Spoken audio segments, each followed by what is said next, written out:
Within sight of the Indian Point nuclear power plant, at Riverfront Green Park in Peekskill, Westchester County Executive Rob Astorino was joined by the county legislature's minority leader John Testa, Peekskill Mayor Frank Catalina, Buchanan Mayor Teresa Knickerbocker, Hendrick Hudson School Superintendent Joseph Hochreiter, and others for an announcement. I'm here today to announce that Westchester County is going to court to stop the implementation of the agreement between Governor Cuomo, Entergy, and the Riverkeeper to close Indian Point.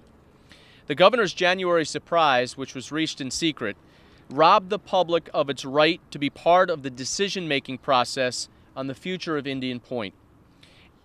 It is this secret agreement that is the basis for the sudden closing of Indian Point. The residents of Westchester and New York deserve better. The case is very simple. The law requires that an environmental impact statement needs to be done before an agreement is reached, not after. Now, whether you're for or against nuclear power is not even the point here. There is no debate that the public had a right to know about the impact of closing Indian Point before the deal was reached by three men in a room. Now, if our laws are to mean anything at all, then the process has to be open, fair, and reviewable.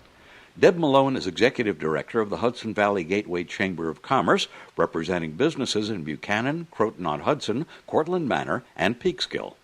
The Hudson Valley Gateway Chamber of Commerce supports any action that helps and holds the state accountable and prompts them to take positive steps to help our schools, local governments, and taxpayers. There is no doubt that the early closure of Indian Point is going to have a major negative consequences, and the focus should be kept on this administration until we have some answers. Marcia Gordon, President and CEO of the Business Council of Westchester, also was there. The Business Council of Westchester has been a staunch advocate of Entergy, and a great corporate citizen, and Indian Point, and the continuation of this plan to provide the entire region affordable and reliable and clean energy. Nuclear energy is clean energy.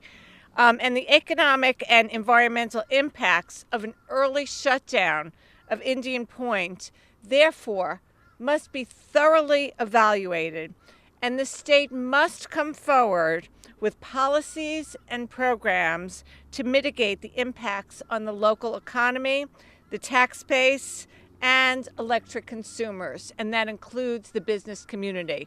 We want to create an environment where business can grow, and business can grow if there is not an adequate and affordable power source.